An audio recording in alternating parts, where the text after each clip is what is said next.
"There is a woman on the ridge." Corvin called it up to me from the boundary stones, the way a man reports a fire in the granary, loud, flat, already running the numbers on what it would cost. He stood exactly where the black rock began and not one pace beyond it. He had been my second for 19 years, and he had never once disobeyed the line I drew. I did not turn around. I was crouched over Hesh, and Hesh was not breathing well. "Send her home." "She won't go home. She came up the switchbacks with 2 buckets on a yoke, and she went past the stones without slowing." A pause. Corvin's voice did something it had not done in a year. It hesitated. "Roan, she's already inside." Then I turned. She was perhaps 200 paces below, climbing. The evening light came sideways across the cinder reach and made the ash look like water, and she walked through it with a wooden yoke across her shoulders and a bucket swinging from each end, and she did not look up at the smoke, and she did not look back at the men shouting at her from the safe side of the world. I had not seen a woman inside my boundary in 11 months. I had not seen anyone inside it. That was the entire point of it. "Turn her," I said. "I can't cross," Corvin said, and I heard the shame in it, and I hated myself for putting it there. "You made me swear." "Then shout louder." He shouted. Half the guard shouted. The sound rolled up the ridge and broke apart against the rock, and the woman with the buckets kept climbing at the same unhurried pace, like someone walking to a well she had walked to 1,000 times, and I stood on the black stone with my hands open at my sides, and understood that I was going to have to frighten her myself. I am not proud of what I did next. I put my palm flat on a boulder the size of a plow ox and let it go. The rock did not glow. That is the lie people tell about it in the valley, that the king of Vale turned to a living coal, that he shines in the dark, that you can see him from the orchard roads at night like a lantern set on the ridge. The truth is quieter and much worse. Where my skin touched, the stone simply stopped being stone. It sighed. It cracked along seams no one knew it had. Something inside it ran, and the smell that came off it was the smell of a smithy at the end of a long day. And when I lifted my hand, there was a print in the boulder, palm and 5 fingers, sunk a knuckle deep and glowing dull orange at the bottom. Below me, the boulder's face split and a slab of it went down the slope, gathering ash, hissing, and stopped 40 paces from her feet. She looked at it, she looked up at me. Then she set her buckets down, straightened her yoke, and kept climbing. I want you to understand what I felt at that moment, because I have had a long time to turn it over. It was not tenderness. It was not the pull that the old songs promise. It was fury, the pure, useless fury of a man who has spent a year building a wall out of his own name and watching someone walk through the gate whistling. And underneath the fury, so small I nearly did not notice it, was the sound of rain arriving. Not rain. The sound rain makes on hot roof tiles before you have seen a single drop, that first shocked hiss, and then the quiet. I had not been quiet inside for 11 months. She stopped 10 paces from me, which was 9 paces closer than any living person had stood, and she looked past me at the wolf lying in the ash, and her whole face changed. "Oh," she said, "he's dying. Not you, not your grace. Not my king, not the burned man, not the cinder king, which is what the children of low Pharaoh call me when their mothers are not listening." She had walked up a mountain that kills people, and the first word out of her was for the wolf. "Yes," I said. "Then move," she said. "You're standing in my light." And she came past me with her buckets, and her sleeve brushed the back of my hand. I have to tell you about Hesh, or none of what follows will mean anything. In Vale the Alpha's wolf is not a pet, and it is not a shadow. It is the other half of the ledger. What I carry, he carries. What breaks in me, breaks in him. My father's wolf went gray in the same winter he did, and lay down in the same hour, and neither of them was surprised. This is old. It is not romance. It is arithmetic with teeth. When the ember fell, it fell on both of us. It came out of the sky on the night of the spring floodgates, a long white wound across the stars, and it came down on the eastern shoulder of the ridge, and the whole valley felt the ground jump. I rode up with 40 men to see what had struck my kingdom. I found a crater with something at the bottom of it that was still moving, not moving like a beast, moving like water that has been left on a fire. Bright and slow, and turning over on itself, and beautiful, and I have never in my life wanted to touch anything so badly. I did not touch it, I am not a fool. Hesh went in first. He always went in first. That was the arrangement between us since he was a fat gray pup who would not sleep unless he was against my ribs. He went down the slope of the crater with his hackles flat and his nose working, and the thing at the bottom pulsed once, the way a heart pulses, and Hesh screamed. I went in after him. I do not remember carrying him out. Corvin says I did. Corvin says I came up over the lip of the crater with 140 pounds of wolf across my shoulders and my hands smoking, and that the grass caught fire where I knelt, and that when they tried to take him from me, the reins turned to ash in their fists. What I remember is the ride back, and the way the leather of the saddle horn went soft under my grip, and understanding, slowly, then all at once, what had come into my blood and what it was going to cost. 3 weeks. That was how long I stayed in my own hall learning. I learned that stone cracks and iron sags and cloth chars and living wood dies from the inside. I learned that if I concentrated, if I held myself so still and so cold that I could not speak, I could hold a cup for the length of a breath before it began to go. I learned to eat with my hands wrapped. I learned that my seneschal, who had bounced me on his knee, flinched now when I raised an arm. And on the 22nd day, a girl of 9 years old came into the hall with a wreath of olive flowers, because it was the flowering day and the youngest child of Vale Rose always brings the wreath to the Alpha, and she had been told to be brave, and she was brave, and she held it up. I stepped back. I stepped back so fast I struck the throne behind me and it broke. She did not touch me. Nothing happened to her. Nothing at all happened, and I stood there with my back against a broken chair and my hands behind me, and I looked at a child holding flowers up to a man who could no longer take them, and I understood that I could not do this. Not for a year, not for a week. I called my council that night, and I told them I was leaving. They argued. Corvin wept, which I had not known he could do. They said we would find a scholar, an old blood, a moon priest, a cure. They said a king does not run. I am not running, I said. I am the fire in the middle of the granary, and I am walking myself out to the field. And Alderic Vane, who is old and who has never in his life said a kind thing to me, said, "And if you do not come back, my lord, the law does not let a crown sit empty. 12 moons, and we hold the right of the empty crown, and we burn your name off the door, and we choose another." Then in 12 moons, I said, choose well. I climbed the cinder reach that same night with Hesh limping behind me, and I set the boundary stones myself, one every 100 paces, all the way around a dead mountain. And then I sat down in the ash to see which of us would give out first, the ember in my blood, or the 12 moons. 11 had gone by when the woman with the buckets came up the road. She knelt at Hesh's head. She did not do any of the things I expected. She did not reach for him. She put the back of her wrist near his muzzle and waited until he had taken her scent, and only then did she lay her hand flat on the great slab of his shoulder. He should not have let her. He had let no one but me touch him since the crater. He had put a guardsman on the ground for trying, back when guardsmen still came this high. He sighed. His flank went down slowly, all the way a wolf breathes when he is finally warm. How long has he been like this? Weeks, I said. He stopped drinking on the last new moon. Because the water's hot. She said it flatly, like it was written on a wall behind me, and I had not bothered to read it.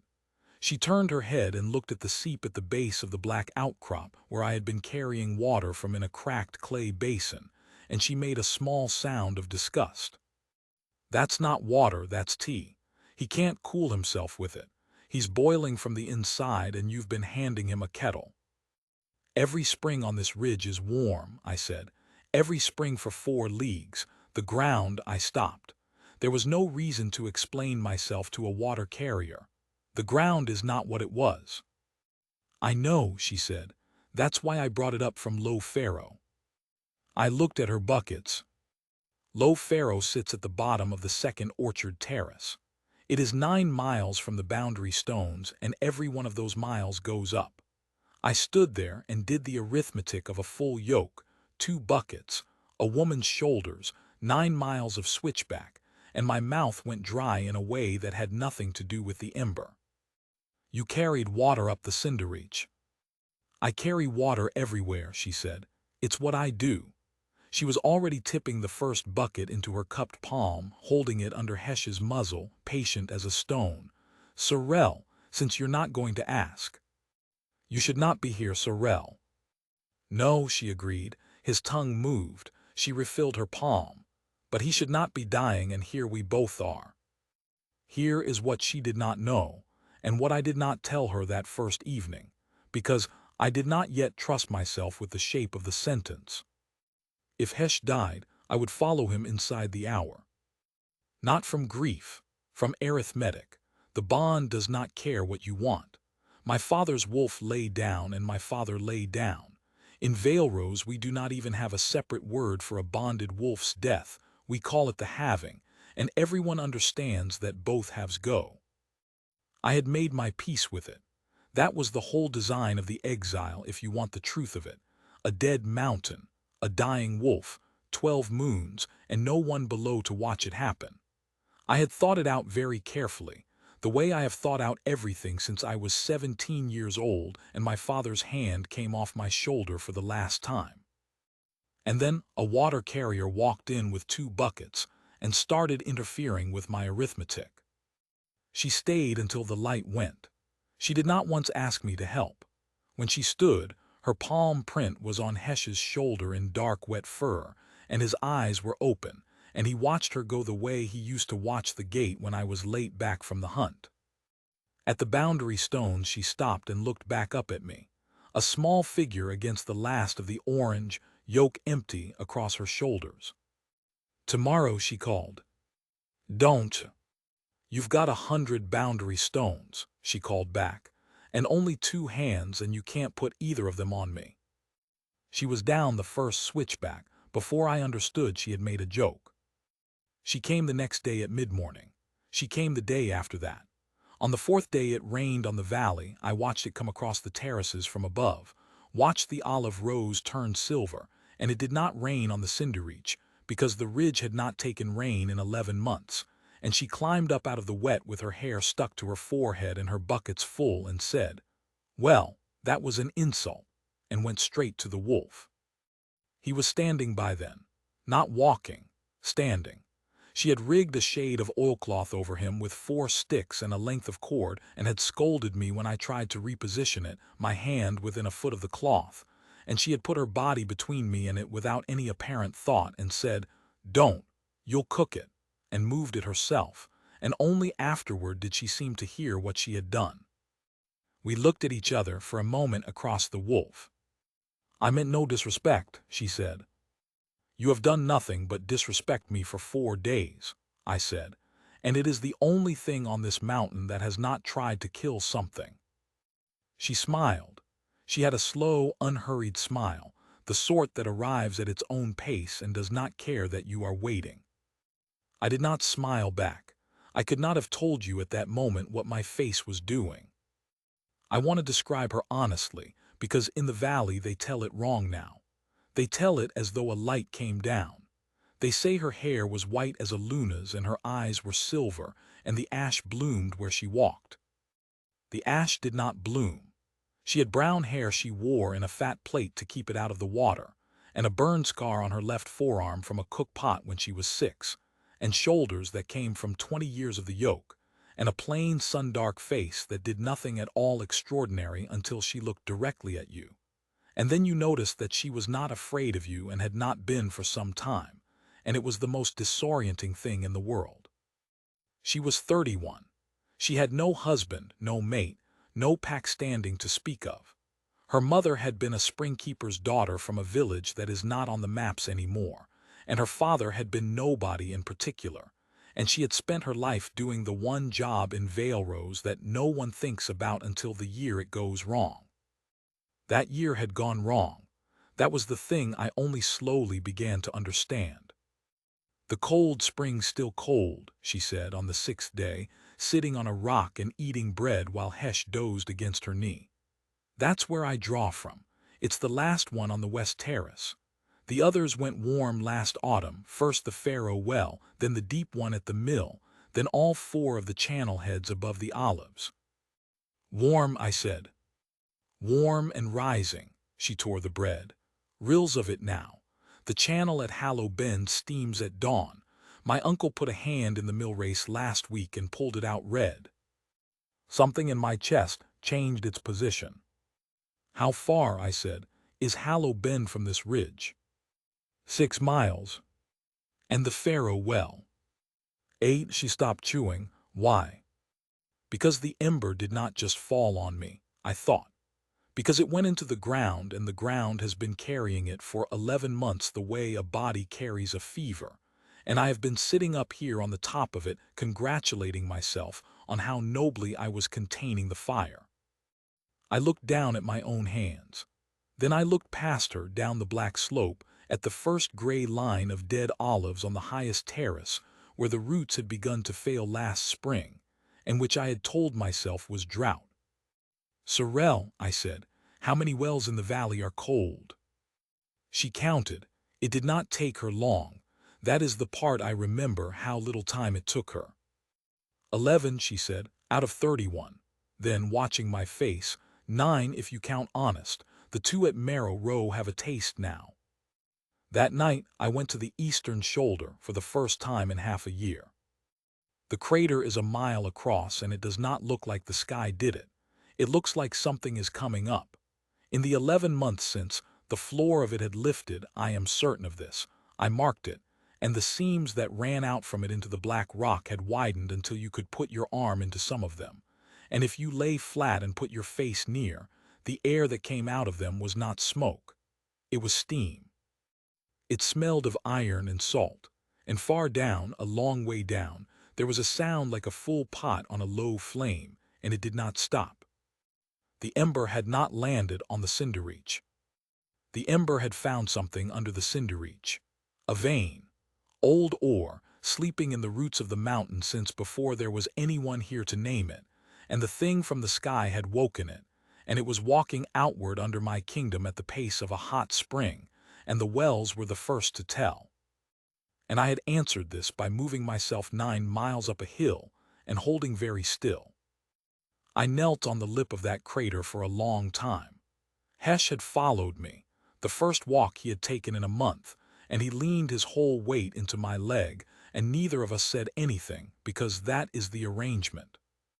Then I went down, and I stood at the boundary stones where Corvin's men keep a watchfire, and I broke my own rule for the first time. Corvin! He came up out of his bedroll so fast he fell over. He stood on the safe side of the line, 20 feet from me, and his face was the face of a man who has been waiting 11 months to be told he can come and get me. Ride to Alderic, I said. Tonight, tell him the ridge is not the sickness, it is the wound. Tell him to open the old rolls, the deep ones, the ones from before the terraces, and find what they say about the wells. And Corvin, he waited. How many moons? He did not have to count. He had been counting for me. 1, he said. The right is at the next full moon, my lord, 19 days. Then he'll want to know why he should wait, I said. Tell him a water carrier put her hand on my wolf and he stood up. I did not intend to say the next thing. It came out of me before I had made a decision about it, and I have thought since that it was the first honest word I had spoken aloud in a year. Corvin, when she climbs, she doesn't burn. He went very still. What? The ash on this ridge takes the skin off a boot in a season. The rocks near the seep hold enough heat to blister a man through his soul. She sits on them. I heard my own voice going strange. The day she came, she brushed my hand. The silence had a shape to it. And he said, "And nothing," I said. "That is what I am telling you, and nothing." I did not test it. Understand that. I want that written down somewhere because when the singers get hold of this, they will have me sweeping her into my arms on the 6th day. And I did not so much as let my shadow fall across her for another 11. I watched instead. I watched the way a man watches a rope he does not yet trust. I watched her sit on a rock that had scorched a hole through my cloak. I watched her wring out a cloth in water she had drawn from my seep, the seep that scalds, and lay it across Hesh's neck with bare fingers. I watched her on the 9th day absently pick up a clay basin I had set down not 4 breaths before and hold it while she talked, the basin I had left the print of my thumb in, and set it down again without ever looking at her hand. And on the 11th day I could not stand it any longer, and I said, "Sorrel, show me your palms." She held them out with the mild puzzlement of a woman being asked to show a stranger her boots.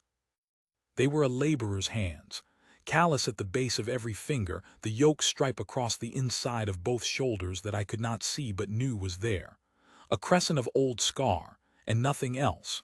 No blister, no shine, no red.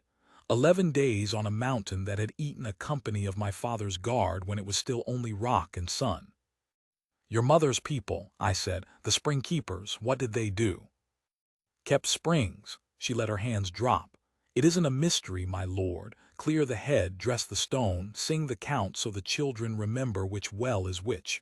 My mother could tell you the temper of a spring by putting 2 fingers in it. She said her grandmother could tell you what a spring wanted.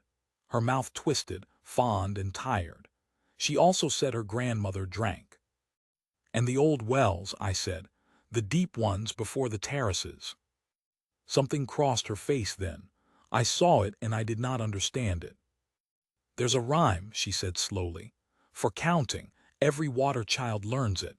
31 wells and one you don't dig." The hair rose on my arms. "Say it." "It's a children's." "Sorrel, say it." And she said it. She said it the way you say a thing you have chanted since you were 4, flat and sing-song and meaningless, and every word of it went into me like a nail. "One for the mill and one for the hall, one for the olives, one for them all. Count them by moonlight, count them by day, 31 wells and one you don't dig. Leave the mountain her mouth, or she'll drink you away." I sat down. I sat down on the black rock in front of a water carrier like a boy. "There is a well," I said, "under this mountain." "There's a rhyme," she said. "My great-grandfather's rolls call the Cinderreach the capped hill." My voice did not sound like mine. I always assumed a shape, a hat of rock, a poet's word. "Sorrel." I looked up. "Someone sealed a well under this mountain and taught your people a song so that no one would ever open it, and then something fell out of the sky into the top of it." She had gone white under the sundark. Not with fear, with arithmetic. I watched her do it, the wells going warm in order, the mill race red, the ridge that has not taken rain in a year, and I watched her arrive where I had arrived, and she got there faster than I had because she knew every well by name. "The mountain's mouth is stopped," she said, "and the fire's got nowhere to go but out, under the terraces." "Yes." "How long?" "I don't know." "How long?" "I don't know," I said again, and it was the truest and most useless thing a king has ever said. "Weeks. A season. The vein is walking and the wells are its footprints, and I have been sitting on the crown of the hill keeping my hands to myself." And Sorrel of Low Pharaoh, who had no standing, no name, no title, looked at the exiled Alpha King of Vale-Rose and said the thing that turned my life over. "Then get up," she said, "and come down and help me." I laughed. It came out of me like something torn. "Do you know what happens if I go down that road? The first hand that reaches for mine comes back a stump. The first door I open into charcoal. I broke my own throne, Sorrel. I broke it with my back getting away from a child holding flowers." "And is that why you're up here?" she said. "Or is it because it's easier?" The mountain got very quiet. "Say that again," I said, and I heard the low thing in my own voice, the thing that has made grown men look at the floor, and I hated it, and I could not call it back. She did not look at the floor. She stood up. She crossed the ash. She stopped close enough that I could smell the water she carried and the plain soap of her collar, and she looked up into my face. She is not a tall woman. She had to look up a long way, and she said, "You've been a hero about it for 11 months, my lord, and every well in the valley has gone warm while you did. My uncle's mill has stopped. The Hallow Terrace lost its trees in the spring, and nobody said the word fire because the fire was up here being noble." She was shaking. I only saw it then. She had been shaking the whole time. "I'm not afraid of you. I'm afraid of August. Come down." "I will kill someone," I said. "Then don't touch anyone," she said. "You've had a year of practice." And I lifted my hand. I do not know what I meant to do with it. I have turned this over more nights than I can count, and I cannot tell you whether I meant to push her back, or to prove my point, or whether some part of me, the part that had spent a year being spoken to only by wind, simply wanted once to be reached. It went up between us, my right hand, half a foot from her shoulder, close enough that the fine hairs at her temples stirred in the heat coming off it. She did not step back. She took my wrist. There is a sound the world makes when a summer storm strikes hot roof tiles. Before the rain, before the noise of it, there is one instant when the first drops go down on the fired clay and the whole roof hisses, a long, shocked, grateful hiss. And then under it, an enormous quiet, as though the house had been shouting all day and only now stopped. That is what happened inside me. Her fingers closed around my wrist, thumb over the bone, exactly the way a woman takes hold of a bucket handle, without ceremony, without permission. And where her skin met mine, the heat did not leave. I want to be precise. The heat turned around. It went in instead of out. It ran back up my arm and into my chest and down through everything I had been holding rigid for 11 months, and it was not pain. It was the first cold water after a long day at the forge, going into a mouth that has forgotten what water is for. The seat behind us stopped steaming. I heard it stop. Hesh lifted his head off the ash. And under her skin, over the inside of her wrist where the pulse runs, something surfaced. It came up slowly, the way stones come up in a spring flood, a pale, cool line and then a curve, and then a whole shape, silver gray, no light in it at all. Not gold. The songs always say gold. It was the color of well water at the bottom of a shaft at noon. She looked down at her own arm. Her whole hand was still around my wrist. "That wasn't there this morning," she said. I could not speak. I am a king. I have negotiated 3 treaties and buried a father and stood in a shield line at 19. I stood on a burnt mountain with a water carrier holding my wrist, and I could not make a single word. Because I knew what it was. Every child in Valeros knows what it is. They just don't know it comes up quiet like water. "Sorrel," I said at last, "let go of me." She did. The heat came back. It came back all at once, and it came back worse. The way a room goes dark when you take a lamp out of it. And the rock beneath my boots gave a soft, tired crack. And 11 months of discipline was the only thing between her and a very simple death. She looked at her wrist, where the silver line was already sinking back under the skin like something going home. She looked at the print my boot had left in stone. "Right," she said a little unsteadily. "Well." "Sorrel." "Don't," she said. Not today. Don't make it a destiny today, my lord. I've got 9 miles down and my uncle's mill is dry." She bent and picked up her yoke, and her hands were not steady either, and she got the buckets onto it on the second try. "Tomorrow I'll bring the rolls if the old man'll let me have them. You get down to the crater and you count the seams. I want to know if they're wider than they were in spring." At the boundary stone she stopped. She always stopped there.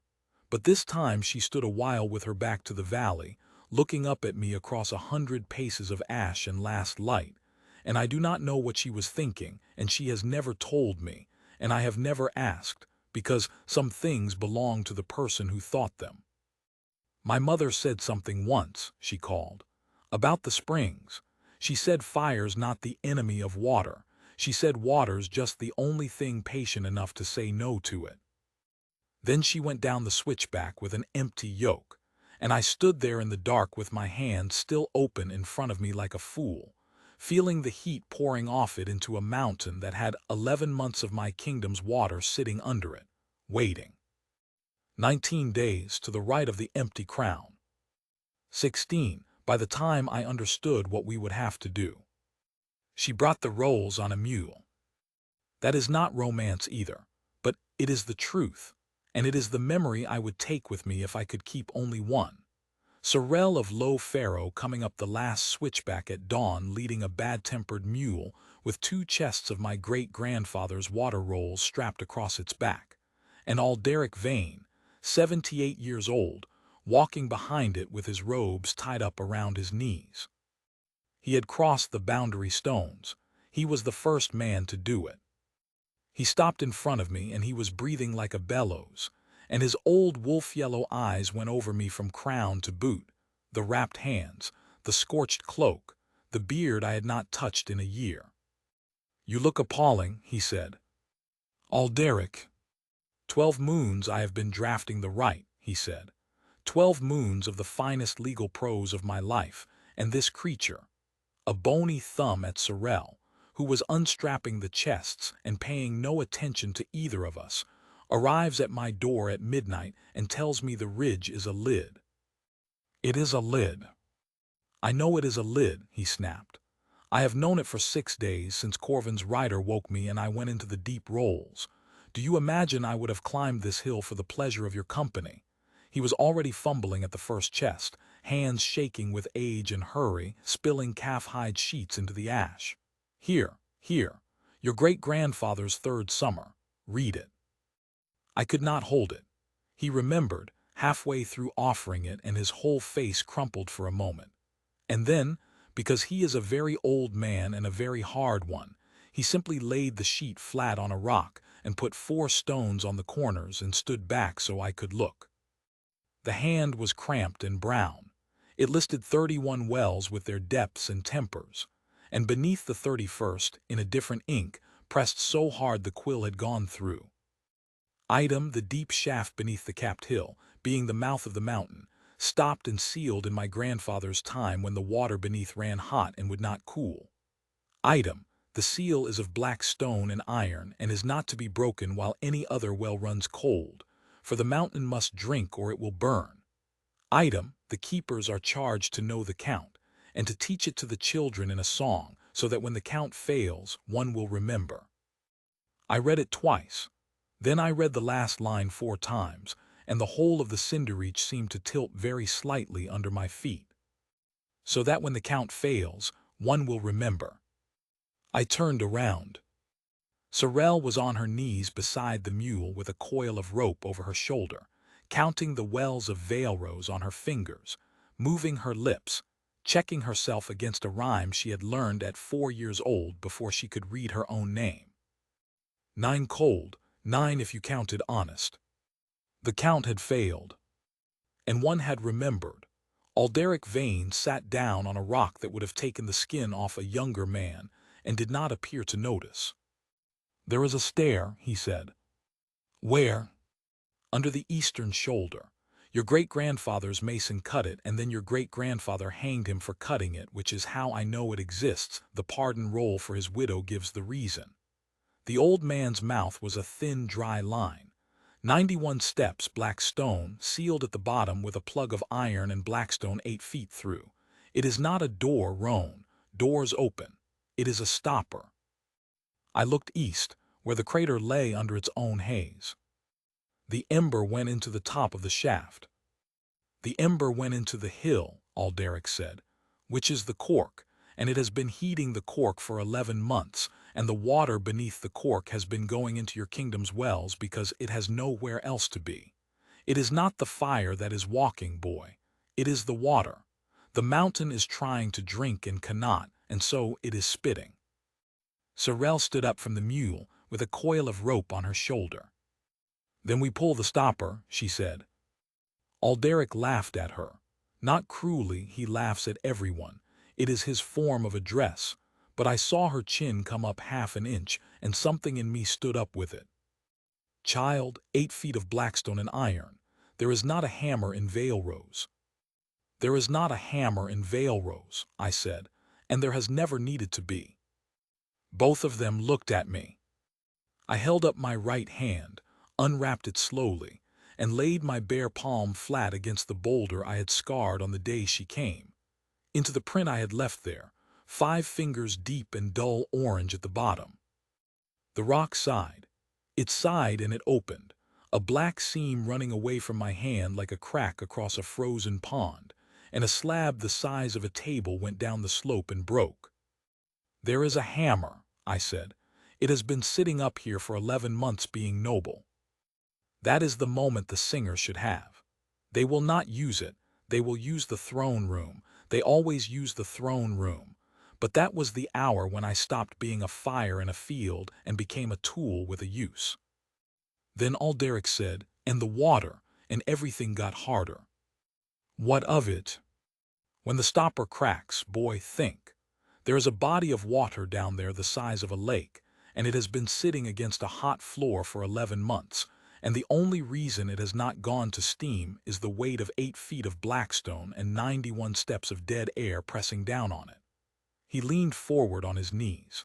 Take the lid off a pot at a boil, and what do you get? I said nothing. You get the pot, he said, in your face. You will crack that seal and this mountain will breathe out, and everything within it will be scoured, and the shaft will be a chimney, and Vale Rose will have a volcano where it used to have a hill. The wind moved ash around our boots. So the seal must be cracked, Sorel said slowly, and the water must be kept from flashing. Yes. At the same moment. Yes. By 2 people, she said, standing in the same room. And Alderic Vane, who has never in his life said a kind thing to me, looked at her wrist, where nothing showed, where nothing had shown for 4 days, and said, very quietly, "Show me your hands, girl." She showed him. He held them, one and then the other, turning them over, an old scholar reading a page. Then he let them go and sat back and put his fingers over his mouth, and I watched a man of 78 recalculate a legal opinion he had spent a year drafting. The rolls call your people the keepers, he said at last. I always read it as a clerkship, a duty, a trade. He shook his head slowly. It is not a trade, it is a lineage. They did not put your grandmothers by the wells because your grandmothers were tidy. They put them there because water does what your blood tells it. My blood tells water nothing, Sorel said. My blood does the washing up. Your blood, Alderic said, walked up a mountain that eats men and did not blister. Your blood put a hand on the Alpha's wrist and the seep stopped steaming, and I have Corvin's word on it, and Corvin has never told an interesting lie in his life. He got up. He is old and it took him a while, and neither of us helped him because he would have hated it. 16 days to the right, he said. I will not be able to stop it. Half the council wants the crown and the other half wants to go home, but I will tell you what the law says and then I will go down and lie to them as long as I can. He looked at me from under white brows. The law says a king may not command a subject into the mountain's mouth, not for the kingdom, not for the crown, not for his own life.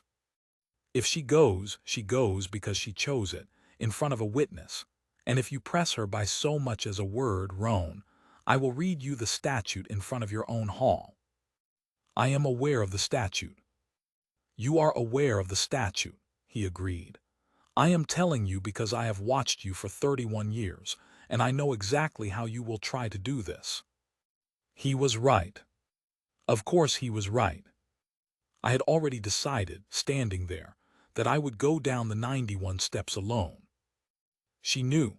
I do not know how, unless it is that a woman who has spent her life reading the temper of springs can read the temper of a man. That night she did not go down. She made a camp inside my boundary, and I did not have the standing to argue with her about it. She sat with her back against Hesh's ribs, and the wolf let her, and she said into the dark, "You're going to go without me." I did not answer. "You'll go tomorrow or the day after when you've worked out a way to lock me out of it. You'll crack it alone and it'll flash and the shaft will take you, and you'll tell yourself the water will get out at the bottom and cool the vein and it'll all come right for the terraces." A pause. "It won't. It'll go up and it'll come down on low Pharaoh as ash." "You do not know that." "I know what water does." She said it without heat, which was somehow worse. "You know what fire does. That's the whole of it, my lord. Between the two of us we know the entire problem, and you'd rather die noble than share it." The fire I had built, she had built it. I cannot build a fire, I am one cracked and settled. "When my father's wolf died," I said, "he had 6 hours. He knew he had 6 hours. He spent 4 of them at the writing table settling debts and 1 of them with me. I asked him if he was afraid, and he said, 'A man who has been half a thing all his life is not frightened of becoming none of it.'" I looked at my hands. I did not understand him. I was 17. I understand him now. Hesh's tail moved once against the ash. "If Hesh goes, I go. If I crack the seal and it takes me, it takes only me, and the water still drowns the vein. And Veilrose has a right in 16 days, and Alderic has an heir in his pocket. He has had one since the spring. He thinks I do not know." "And me," she said. "You go home." "To what?" She was very quiet. "To a valley with a dead mountain over it and 9 cold wells going warm, and every child in Low Pharaoh learning a song about a well that nobody remembered how to open." I remembered Roan. She had not used my name before. "I remembered," she said, "and you'd have me stand at the bottom of the hill and carry water while a man She stopped. She had the good sense or the courage to stop. The night went on around us. Somewhere below, the watchfire at the boundary stones burned small and orange, and beyond it the whole dark bowl of my kingdom, and the mill at Hallow Bend that had stopped turning in the spring. "Say it," I said. "You have never once spared me." "You'll use it," she said. "You'll take it and put it in your pocket and use it to make me stay up here while you go down there." "Sorrel." "No," she stood. She was between me and the fire and I could see nothing of her face at all. "I'll say this instead because it's the same thing said honestly. My mother died of the mill fever the year I was 9, and there was a well she couldn't get to because a wall came down over it, and she died 400 paces from cold water. I have carried water every day since. Every day. Uphill mostly." Her voice did not shake. "And in 31 years the only place I have ever carried it where it mattered, where a thing was dying and I set it down and it stopped dying, was here. On this mountain. Beside your wolf." She crouched. Hesh pushed his enormous head into her hands. "So don't tell me to go home and be safe, my lord," she said. "I've been safe.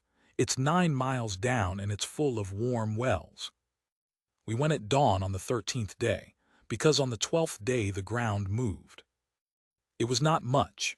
It was a breath and a shrug, and 100 stones came down off the eastern shoulder, and Hesh was on his feet and howling before I was on mine. But when we ran to the crater, the floor of it had risen the height of a man in a night, and in 3 of the seams there was light, no longer the dull orange under my palm print, but a live white, and the sound below was not a pot on a low flame anymore. And when we turned and looked west, over the terraces, there was steam coming off the Hallow Bend channel in a rope you could see from 6 miles. "Roan," said Sorrel, "the mill's on that channel. There are 40 houses on that channel." I sent Corvin down with every man on the ridge and orders to empty Hallow Bend and Low Pharaoh and the 4 hamlets under the west terrace, and I watched him ride, and I knew he would not have the time to reach the last of them, and I turned to the stair. Alderic had found the entrance the previous evening, a slot in the black rock an arm's width, behind a fall of ash that had hidden it since a mason's widow got her pardon. He had spent the night hauling stone away from it with hands like paper, alone, 78 years old, and had said nothing about it. 91 steps, he said. He was gray. The chamber at the bottom is a bell vaulted. They cut it that way to hold the pressure.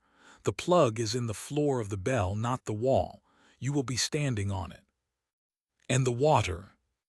Beneath, under the plug in the shaft all the way down to the mountain's throat. He wiped his mouth. When it cracks, it will come up. That is the point. It falls back through the broken seal, down into the throat, and it meets the vein, and the mountain drinks.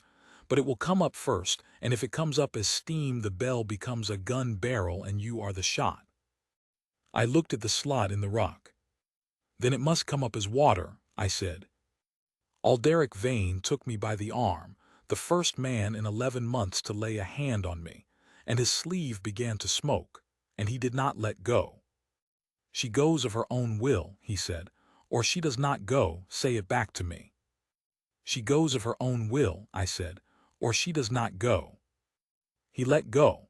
He beat the smoke out of his sleeve with the flat of his hand, disgustedly, like a man who has spilled soup, and turned to Sorrel. Girl, you have heard what is under that floor. You have heard what it will do. There is no shame in the other thing, and I will write it in the roll that there was none. Sorrel stood with her yoke leaning against the rock beside her. She had brought it up, out of habit, the way a soldier brings his sword to a wedding, and she looked at the slot in the black stone for a while.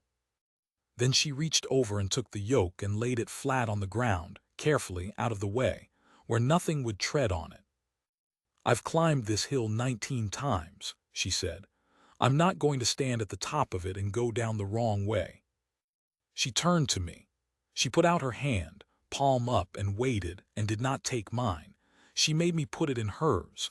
And Alderic Vane wrote in the roll that night that the water carrier of Low Pharaoh entered the mountain's mouth of her own will, in the sight of one witness, and that the Alpha King did not so much as ask.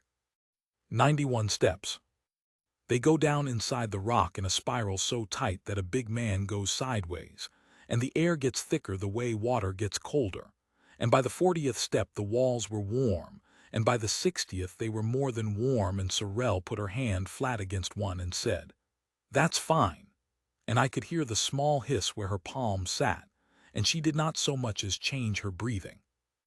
At the 70th step Hesh, who had come down behind us because there was no power on earth that would have kept him up there, made a low sound.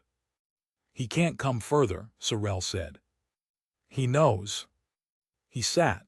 He sat on the 72nd step of a stair cut by a man who was hanged for cutting it, and he watched us go down, and I did not look back because I could not have gone on if I had. The bell was as Alderic said, a room the shape of the inside of a bell, 3 men high, black stone smoothed by hands 8 generations dead, and no ornament anywhere except one thing. Around the floor, ringing the great disc of the plug, someone had cut the count. 31 shallow bowls in the stone, and in the center a 32nd, larger, empty. 31 wells, and one you don't dig. Sorrel knelt at the edge of it and put her fingers into one of the bowls, and I watched her mouth move, and she was saying the names. Pharaoh, Mill Deep, Hallow, Marrow, the 4 channel heads. She was counting them the way she had counted them at 4 years old, going round the ring of a room she had never seen and had known her whole life. Then she sat back on her heels and put both hands flat on the plug. "It's alive," she said. "Roan, it's the whole floor's moving. Little, but it's moving." The heat came up through my boots, not my heat, a stranger's. "Where do I break it?" She crawled across it, all the way to the center, and laid her cheek against the black stone like a woman listening at a child's door. "Here," she said. "There's a thin place, it sounds hollow's wrong, it sounds thirsty." She looked up at me, and her face in the light of my hands was the face of somebody entirely certain, and it went through me like a spear. "You strike here. It'll split from here to the wall 4 ways, and when it splits, it comes up." "It comes up," she agreed, "and I'll be lying on it." Everything in me revolted. "No, you stand at the stair, you touch me, and I hold it. That's not how it works, and you know it." She was already lying down, arms spread over the black disk as though she were embracing something enormous. "It's not you that has to stay cold, it's the water, every drop of it all the way down, and it has to know before it moves." She pressed her palms flat. "It has to hear me, not you." "Sorrel, you've got two hands," she said, "one for the stone." She stretched her arm out toward me. She did not close her fingers. She left her hand open on the black plug beside the thin place, palm up, waiting, and looked at me steadily and made me choose it, exactly as she had at the top of the stair. I have been in a shield line. I have buried a father. I have walked away from my own hall with my hands smoking. I have never in my life been as afraid as I was kneeling on that stone. "If it goes wrong," I said. "It'll go wrong very fast," she said.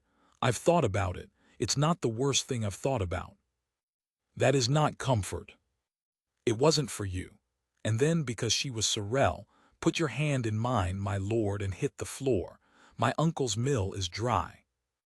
I put my left hand into her open right hand, and her fingers closed around my wrist, thumb over the bone, the way a woman takes hold of a bucket handle.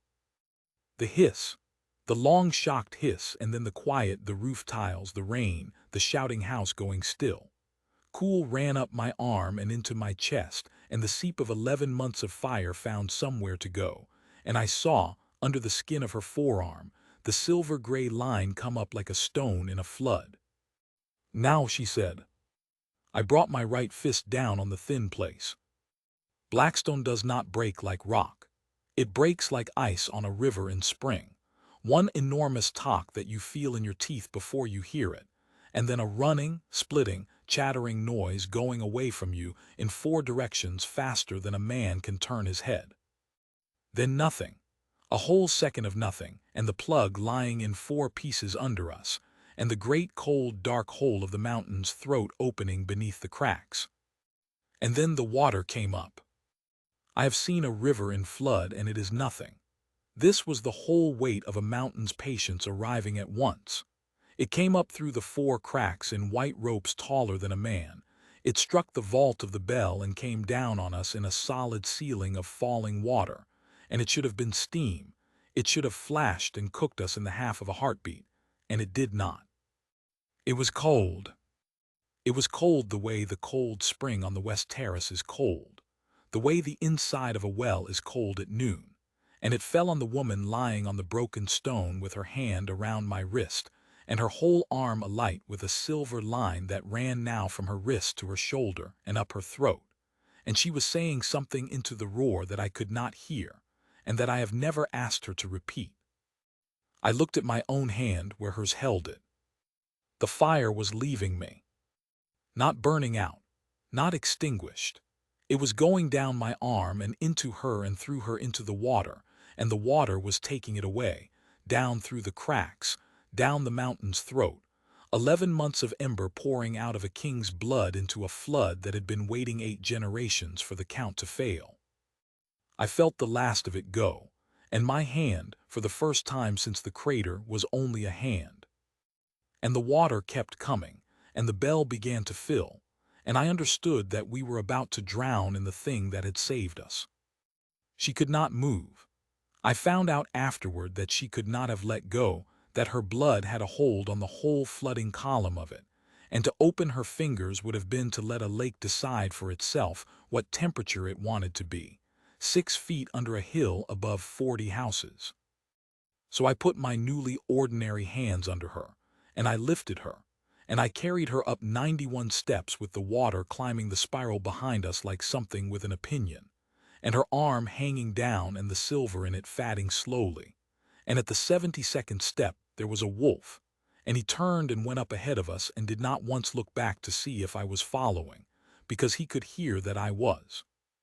The water came out of the slot in the rock 4 steps behind me and went down the face of the cinder reach in a white sheet, and the black shoulder of the mountain steamed all the way down to the boundary stones, and it did not stop for 2 days. They tell it now that the sea came out of the hill. It was not the sea. It was 31 wells and one that no one dug.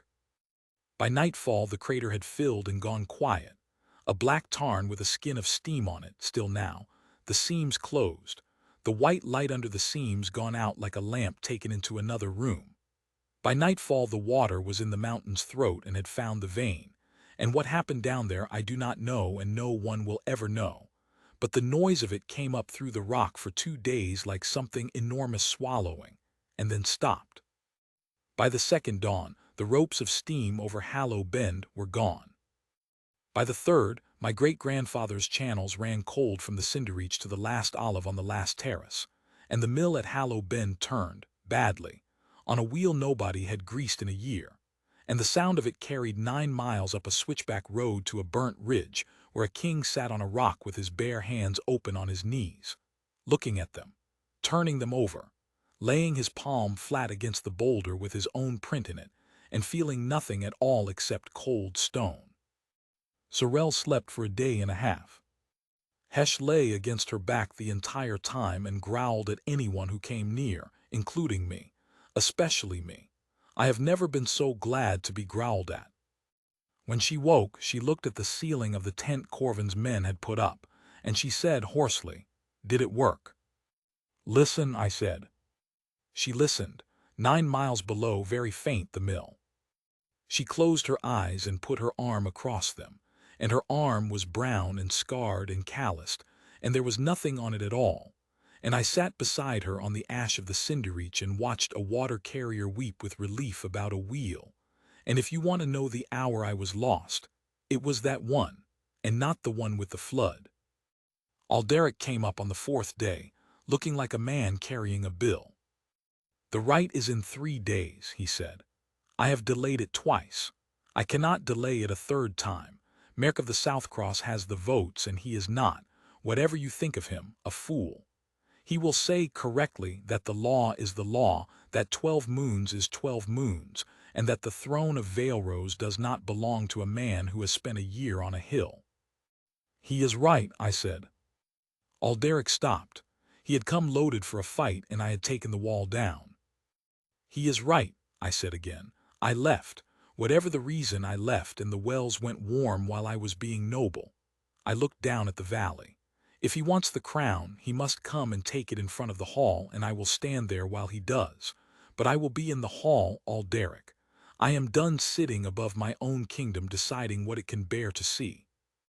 The old man's mouth worked. "You will walk down." "I will walk down." "With what?" he said. "In your hands." I held them up, ordinary hands, calloused, scarred at the knuckle where I had put my fist through Blackstone, dirty, nothing coming off them, nothing at all. Alderic Vane looked at them for a long moment. Then he did something I have never seen him do to any living creature. He reached out, and he took my right hand in both of his, and he held it, an old man's grip, dry and hard, and he shook it once up and down, like a farmer closing on a horse. "Well," he said, "well." And he turned around and blew his nose violently on the sleeve of his robe of office, and told me my beard was a disgrace. I will not make more of the walk down than it was. 9 miles. A wolf who had to rest twice and pretended he did not. A woman with an empty yoke across her shoulders because she would not leave it on the mountain, and a mule, and an old man who refused to ride the mule. But I will tell you about the Faro well. We came into Low Faro at mid-morning, and the whole village was in the square, because Corvin had ridden ahead and because you cannot keep a thing like this quiet. And they stood back from me, every one of them. It was not cruelty. It was 11 months of habit and 11 months of stories, and I saw men I had hunted with take one step back as I came into the square. And I felt that step in my chest more than I felt the crater. I went to the well. It was the first well of the count, the one the rhyme begins with.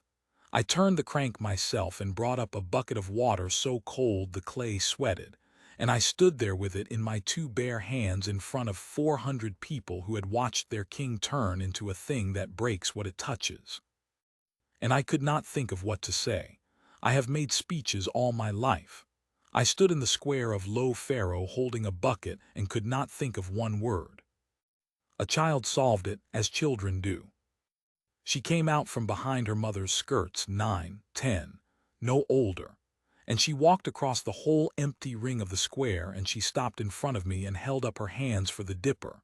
the way a child does when she is thirsty and an adult is being slow. Behind me, someone made a small, strangled sound. Her mother, I think. I knelt down. I filled the dipper. I put it into her hands and my fingers touched hers and nothing happened. Nothing happened. She drank the whole of it and handed the dipper back and said with enormous seriousness, "It's cold again," and went back to her mother. That was when the square broke. I do not remember it well. Hands. A great deal of shouting. Corvin with his forehead against my shoulder saying something in a language I did not know he knew. An old woman hitting me repeatedly on the arm with a folded cloth, which I understood to be affection.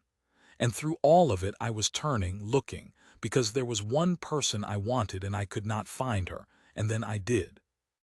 Sorel had gone to the far side of the square. She had set her yoke down against the wall. She was standing with her arms folded, watching 400 people take their king back, and she was smiling that slow, unhurried smile, and she was not coming any closer. I understood her exactly. She had done a thing in a room under a mountain and she had decided, somewhere on those 9 miles, that the thing was finished, and that a water carrier does not walk out of a square holding the hand of the man in it. She had decided to let me go.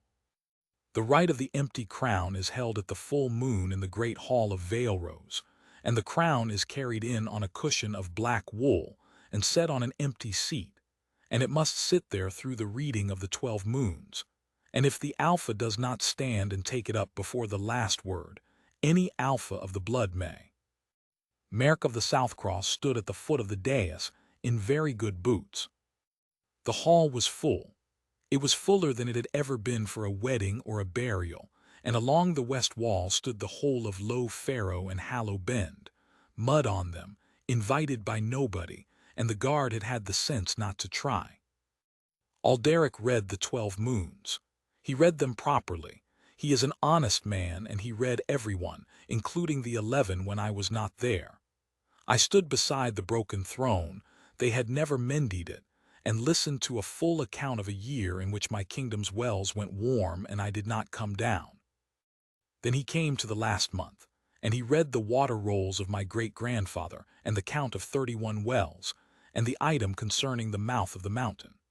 And then he read, in that dusty courtroom voice, the account of what was done on the 13th day of the 12th moon, in the bell beneath the cinder-reach, by the Alpha Roan and by the water-carrier Sorel of Low Farrow, who entered of her own will in the sight of one witness, being asked by no man.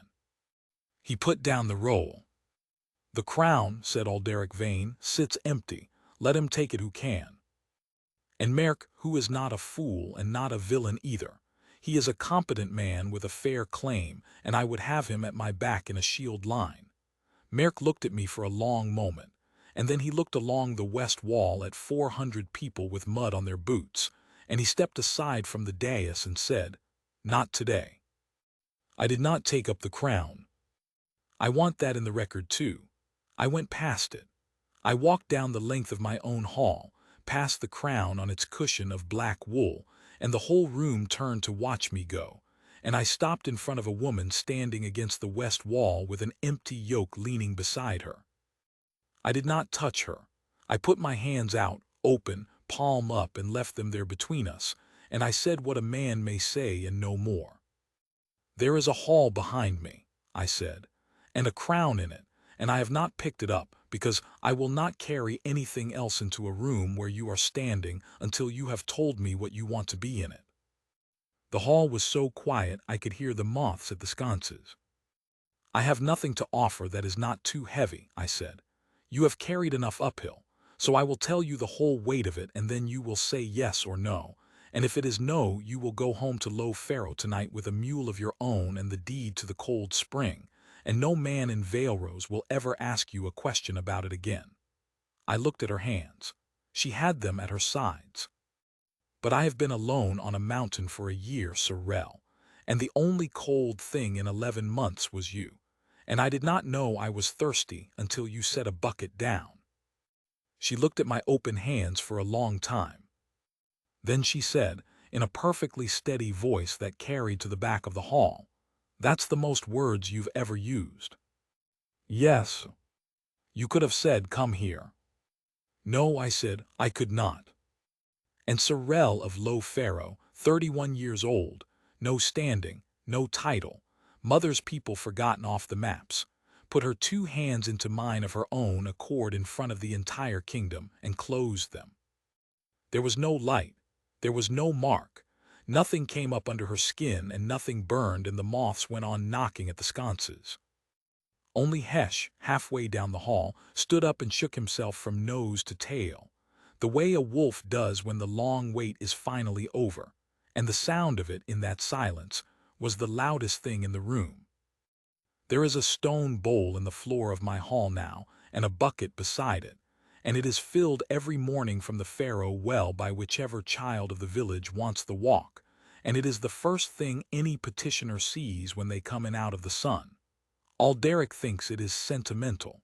He drinks from it twice a day. The crown I did take up in the end, 3 hours later, when the hall had thinned and there was no one left to see. It is only a piece of metal. The other thing was the ceremony. They tell it wrong in the valley. They will go on telling it wrong. They say the Cinder King came down from the mountain and a light went before him. They say she was a hidden Luna, that her hair was white, that the ash bloomed under her feet. Here is what is true. Last week the West Channel silted at Hallow Bend, and I came out at dawn to find her gone from beside me. I found her a mile up the terrace road with her sleeves rolled, 4 village women beside her, elbow-deep in a channel head, arguing about the fall of the grade. She had her old yoke across her shoulders. She is Luna of Vale Rose, and she will not put the thing down. It hangs in our chamber on a peg, and she takes it out when the water needs carrying, which in her opinion is most days. She did not see me. I stood on the terrace above and watched my wife dredge a ditch in the early light, and Hesh went down the bank to her and put his head under her hand without breaking her sentence, and I thought, 9 miles. She came up 9 miles with 2 buckets for a wolf she did not know, and the man she saved was standing over her the whole time telling her to go home. That is the entire story. Everything else is decoration. I have my hands back. I use them for ordinary things, a cup, a door, a child's dipper, the small of her back when the fire is low and the hall is quiet. My great-grandfather sealed a mouth and hanged a mason and taught a rhyme to children so that, when the count failed, one would remember. One did.